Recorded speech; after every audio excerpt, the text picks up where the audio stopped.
I hear Venus is on the move. What does that mean? Venus, the planet of love, which is one of my favorite planets. And Yeah. it never brings, no matter where it is, it never brings bad news. Right. But it has been retrograde, moving backward in the sign of Leo. So, and what it means when it finally stops and goes direct is all the stuff has fallen off the wall. That's not going to stick as far as doing what it is that you love. And that when it goes forward, you can then, whatever's left, really kind of build on it. So for each one of the 12 signs, for Virgo, Venus, and Leo, is behind-the-scenes love. It's giving a little more than you get.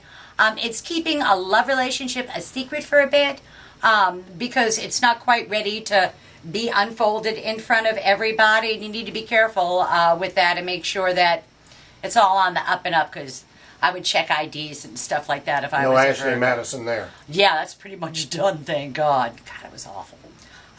For Libras, Venus is in Leo, and that's their 11th house of hopes, wishes, goals, and objectives. So they get a group. They've been working with a group for the last month or so, but the group is actually going to work to serve the Libra's purposes rather than the Libra working to serve other people's purposes. And they get to reach a long-standing hope, wish, goal, or objective through the help of their male friends.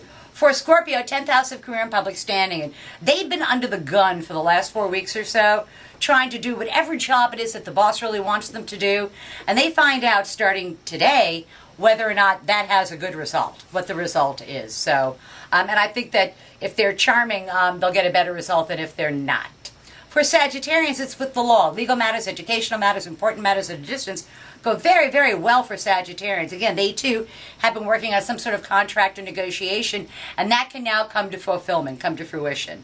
For Capricorns, it's in their 8th house of other people's money, and they've been struggling with resources and trying to maximize an existing resource and trying to get a bank to help them out, and that comes to be starting this week. They actually get a very, very good result from something they've been working on regarding other people's money for a month or so, so that's cool for them.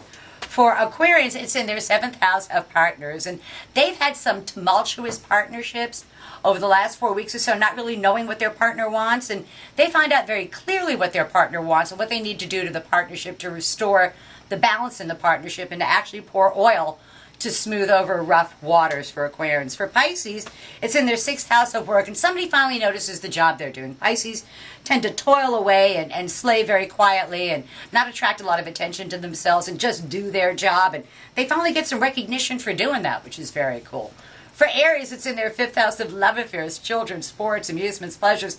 They have wanted nothing more than to get their love life in shape, and they get to do that over the next 4 weeks or so, either with an existing relationship or someone new. But it's going to be a ton of fun for the Aries, and they're looking forward to it. For Tauruses, it's about their home and their foundations. They have been debating back and forth what they want to do to their home. They don't want to expand their home, but they want to beautify it in some way, spend some money on it. They haven't really been sure what they're going to do. Well, starting this week, they know what they're going to do. And then they're going to go ahead and do it. So it's going to look spectacular, I think. For Geminis, the pace of their day-to-day living picks up to near warp speed, where they'll have short-distance, short-duration travel, and it should go very favorably for them. They also get to learn something pretty useful about their world, and I think that that's important for Geminis as well, either in a formal or an informal setting. For Cancers, this energy is going to be in their 2nd house of money, and they too have been working on, how do I make more money? How do I maximize this? How do I do more with what it is that I have? And the money guys actually end up smiling on them, and they get a very, very good result with it, which is cool. Good. So they should pick up the tab. And then for Leo, our last sign, Venus is in their sign.